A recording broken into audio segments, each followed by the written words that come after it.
ಭಾರತದ ರಕ್ಷಣಾ ಕ್ಷೇತ್ರಕ್ಕೆ ಮತ್ತೊಂದು ಮಹತ್ವದ ಅಂತಾರಾಷ್ಟ್ರೀಯ ಯಶಸ್ಸು ಸಿಗುವ ಸಾಧ್ಯತೆ ಕಾಣ್ತಾ ಇದೆ. ಜಗತ್ತಿನ ಅತ್ಯಂತ ವೇಗದ ಕ್ರೂಸ್ ಕ್ಷಿಪಣಿಗಳಲ್ಲಿ ಒಂದೆಂದು ಪರಿಗಣಿಸಲ್ಪಡುವ ಬ್ರಹ್ಮೋಸ್ ಕ್ಷಿಪಣಿ ಹಾಗೂ ಭಾರತದ ಅತ್ಯಾಧುನಿಕ ವಾಯು ರಕ್ಷಣಾ ಜಾಲವಾದ ಆಕಾಶ್ ತೀರ್ ವ್ಯವಸ್ಥೆಯನ್ನು ಖರೀದಿಸಲು ಯುನೈಟೆಡ್ ಅರಬ್ ಎಮಿರೇಟ್ಸ್ ಅಂದರೆ ಯುಎಇ ಆಸಕ್ತಿ ತೋರಿದೆ ಎಂಬ ಮಾಹಿತಿ ಇದೀಗ ಹೊರಬಿದ್ದಿದೆ. ಭಾರತ ಮತ್ತು ಯುಎಇ ನಡುವೆ ಈ ಕುರಿತ ಮಾತುಕತೆಗಳು ಆರಂಭಿಕ ಹಂತದಲ್ಲಿದ್ದರೂ ವೇಗವಾಗಿ ಮುಂದುವರಿಯುತ್ತಿವೆ ಎನ್ನಲಾಗಿದೆ. ಇದು ಕೇವಲ ಒಂದು ಶಸ್ತ್ರಾಸ್ತ್ರ ಖರೀದಿ ಒಪ್ಪಂದವಲ್ಲ.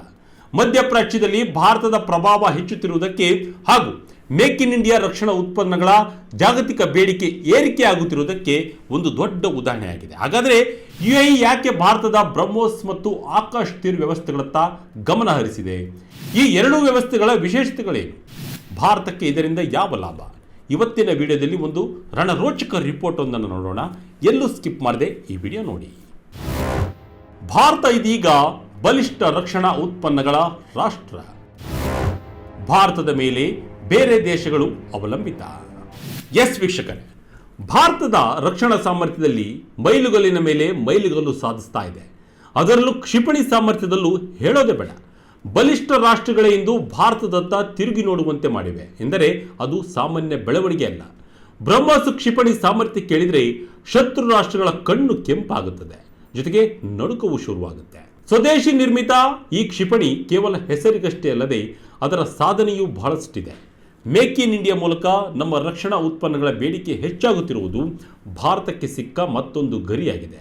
ಭಾರತ ಕೇವಲ ಬೇರೆ ದೇಶಗಳ ಮೇಲೆ ಅವಲಂಬಿತವಾಗಿಲ್ಲ, ನಮ್ಮ ದೇಶದ ಮೇಲೂ ಬೇರೆ ದೇಶಗಳು ಅವಲಂಬಿತವಾಗಿವೆ ಎಂಬುದರಲ್ಲಿ ಈ ಮಾತುಕತೆ ಸ್ಪಷ್ಟವಾದ ಚಿತ್ರಣವನ್ನು ತೋರಿಸುತ್ತೆ. ಹಾಗಿದ್ರೆ ಬನ್ನಿ, ಆಕಾಶ್ ತೀರ್ ಹಾಗೂ ಬ್ರಹ್ಮೋಸ್ ಕ್ಷಿಪಣಿಗಳ ಇತಿಹಾಸ, ಇವುಗಳ ಸಾಮರ್ಥ್ಯ ಎಂತಹದ್ದು ಎನ್ನುವುದರ ಇಂಚಿಂಚು ಮಾಹಿತಿಯನ್ನು ನೋಡ್ತಾ ಹೋಗೋಣ.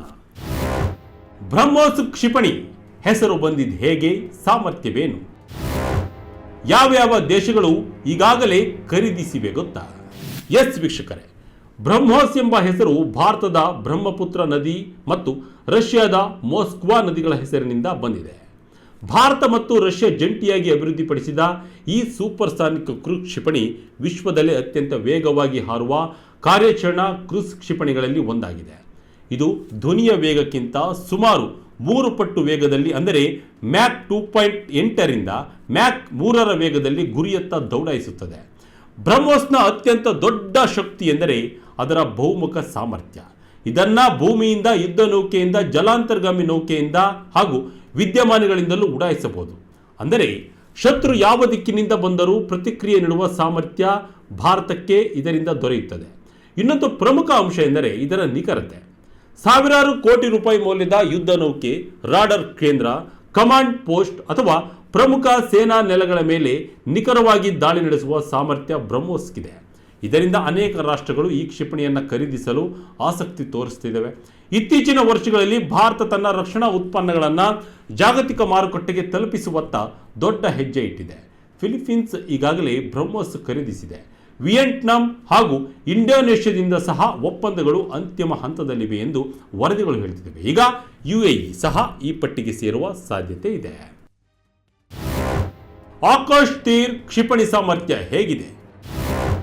2 ಬಲಿಷ್ಠ ಕ್ಷಿಪಣಿಗಳ ಬಗ್ಗೆ ತಜ್ಞರು ಹೇಳಿದ್ದೇನು? ಎಸ್ ವೀಕ್ಷಕರೇ, ಆಕಾಶ್ ತೀರ್ ಸಾಮಾನ್ಯ ಕ್ಷಿಪಣಿ ವ್ಯವಸ್ಥೆ ಅಲ್ಲ.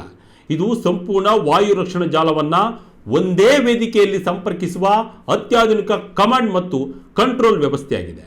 ಭಾರತೀಯ ಸೇನೆಯ ರಾಡರ್ಗಳು, ಕ್ಷಿಪಣಿ ವ್ಯವಸ್ಥೆಗಳು, ಸಂವಹನ ಜಾಲಗಳು ಮತ್ತು ವಿವಿಧ ಸೆನ್ಸರ್ಗಳಿಂದ ಬರುವ ಮಾಹಿತಿಯನ್ನು ಒಟ್ಟುಗೂಡಿಸಿ ಕ್ಷಣಾರ್ಧದಲ್ಲಿ ನಿರ್ಧಾರ ತೆಗೆದುಕೊಳ್ಳುವ ಸಾಮರ್ಥ್ಯ ಇದಕ್ಕಿದೆ. ಸರಳವಾಗಿ ಹೇಳುವುದಾದರೆ, ಶತ್ರುವಿನ ಡ್ರೋನ್, ಕ್ಷಿಪಣಿ ಅಥವಾ ಯುದ್ಧ ವಿಮಾನಗಳ ಗಡಿಭಾಗದತ್ತ ಬಂದರೆ ಅದನ್ನು ಮೊದಲು ಪತ್ತೆ ಹಚ್ಚಿ ಯಾವ ಶಸ್ತ್ರಾಸ್ತ್ರದಿಂದ ಹೊಡೆದುಡಿಸಬೇಕು ಎಂಬ ನಿರ್ಧಾರವನ್ನು ಅತ್ಯಂತ ವೇಗವಾಗಿ ತೆಗೆದುಕೊಳ್ಳಲು ಆಕಾಶ್ ತೀರ್ ನೆರವಾಗುತ್ತದೆ. ಇದರಿಂದ ಪ್ರತಿಕ್ರಿಯೆ ಸಮಯ ಕಡಿಮೆಯಾಗುತ್ತದೆ ಹಾಗೂ ರಕ್ಷಣಾ ವ್ಯವಸ್ಥೆಯ ಕಾರ್ಯಕ್ಷಮತೆ ಹೆಚ್ಚುತ್ತದೆ. ಮಧ್ಯಪ್ರಾಚ್ಯದಲ್ಲಿ ಇತ್ತೀಚಿನ ಉದ್ವಿಗ್ನ ಪರಿಸ್ಥಿತಿಗಳ ಹಿನ್ನೆಲೆಯಲ್ಲಿ ಯುಎಇ ತನ್ನ ರಕ್ಷಣಾ ಸಾಮರ್ಥ್ಯವನ್ನು ಇನ್ನಷ್ಟು ಬಲಪಡಿಸಲು ಬಯಸ್ತಾ ಇದೆ. ವಿಶೇಷವಾಗಿ ಡ್ರೋನ್ ದಾಳಿ, ಕ್ಷಿಪಣಿ ದಾಳಿ ಮತ್ತು ಸಮುದ್ರ ಮಾರ್ಗಗಳ ಭದ್ರತೆ ಯುಎಇಗೆ ದೊಡ್ಡ ಸವಾಲಾಗಿದೆ. ಇಂತಹ ಸಂದರ್ಭದಲ್ಲಿ ಬ್ರಹ್ಮೋಸ್ ಮತ್ತು ಆಕಾಶ್ ತೀರ್ ಎರಡೂ ವ್ಯವಸ್ಥೆಗಳು ಯುಎಇಗೆ ಬಹಳ ಉಪಯುಕ್ತವಾಗಬಹುದು ಎಂದು ತಜ್ಞರು ಅಭಿಪ್ರಾಯಪಟ್ಟಿದ್ದಾರೆ. ಯುಎಇಗೆ ಬ್ರಹ್ಮೋಸ್ ಯಾಕೆ ಬೇಕು? ಸಂಬಂಧ ಹೇಗಿದೆ? ಜಾಗತಿಕ ಮಟ್ಟದಲ್ಲಿ ಭಾರತದ ವಿಶ್ವಾಸ ಅರ್ಹತೆ ಹೆಚ್ಚು.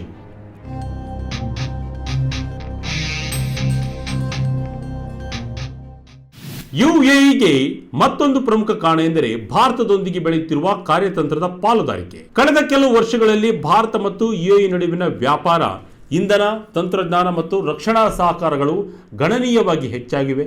ಎರಡೂ ದೇಶಗಳು ಜಂಟಿ ರಕ್ಷಣಾ ವ್ಯವಸ್ಥೆಗಳು ಹಾಗೂ ಯೋಜನೆಗಳನ್ನು ತಂತ್ರಜ್ಞಾನದ ಹೆಚ್ಚಿಕೆಗೆ ಒತ್ತು ನೀಡುತ್ತಿವೆ. ಈ ಒಪ್ಪಂದ ಯಶಸ್ವಿಯಾದರೆ ಅದು ಭಾರತದ ರಕ್ಷಣಾ ರಫ್ತು ಇತಿಹಾಸದಲ್ಲೇ ಮತ್ತೊಂದು ಮೈಲುಗಲ್ಲಾಗಿದೆ. ಒಂದು ಕಾಲದಲ್ಲಿ ಶಸ್ತ್ರಾಸ್ತ್ರಗಳನ್ನು ವಿದೇಶಗಳಿಂದ ಆಮದು ಮಾಡಿಕೊಳ್ಳುತ್ತಿದ್ದ ಭಾರತ ಇಂದು ಜಗತ್ತಿನ ಹಲವು ರಾಷ್ಟ್ರಗಳಿಗೆ ರಕ್ಷಣಾ ಸಾಧನಗಳನ್ನು ರಫ್ತು ಮಾಡುವ ಮಟ್ಟಕ್ಕೆ ಬೆಳೆದಿದೆ. ಭಾರತವು 2013-14ರಲ್ಲಿ ಅತಿ ಕಡಿಮೆ ಪ್ರಮಾಣದ ರಕ್ಷಣಾ ರಫ್ತು ಮಾಡುತ್ತಿದ್ದರೆ ಈಗ ರಕ್ಷಣಾ ರಫ್ತು ಮೌಲ್ಯ $4 ಬಿಲಿಯನ್ ಹೆಚ್ಚಾಗಿದೆ ಎಂದು ವರದಿಗಳು ತಿಳಿಸಿವೆ. ಇದು ಕೇವಲ ಆರ್ಥಿಕ ಲಾಭದ ವಿಷಯವಲ್ಲ, ಜಾಗತಿಕ ಮಟ್ಟದಲ್ಲಿ ಭಾರತದ ವಿಶ್ವಾಸ ಅರ್ಹತೆ ಹೆಚ್ಚುತ್ತಿರುವುದಕ್ಕೂ ಇದು ಸಂಕೇತವಾಗಿದೆ. ಒಂದು ದೇಶ ಮತ್ತೊಂದು ದೇಶದ ಶಸ್ತ್ರಾಸ್ತ್ರಗಳನ್ನು ಖರೀದಿಸುವಾಗ ಅದರ ತಂತ್ರಜ್ಞಾನ, ವಿಶ್ವಾಸ ಅರ್ಹತೆ ಮತ್ತು ರಾಜತಾಂತ್ರಿಕ ಸಂಬಂಧಗಳನ್ನು ಪರಿಗಣಿಸುತ್ತದೆ. ಯುಎಇನಂತಹ ಶ್ರೀಮಂತ ಮತ್ತು ಪ್ರಭಾವಿ ರಾಷ್ಟ್ರ ಭಾರತದಿಂದ ಶಸ್ತ್ರಾಸ್ತ್ರ ಖರೀದಿಸಲು ಆಸಕ್ತಿ ತೋರಿರುವುದು ಭಾರತದ ಸಾಮರ್ಥ್ಯಕ್ಕೆ ಸಿಕ್ಕಿರುವ ದೊಡ್ಡ ಮಾನ್ಯತೆಯಾಗಿದೆ. ಬ್ರಹ್ಮೋಸ್ ಕೇವಲ ಕ್ಷಿಪಣಿಯಲ್ಲ, ಅದೊಂದು ಪ್ರತೀಕ. ಮೇಕ್ ಇನ್ ಇಂಡಿಯಾದ ಸಾಮರ್ಥ್ಯಕ್ಕೆ ಸಾಕ್ಷಿ.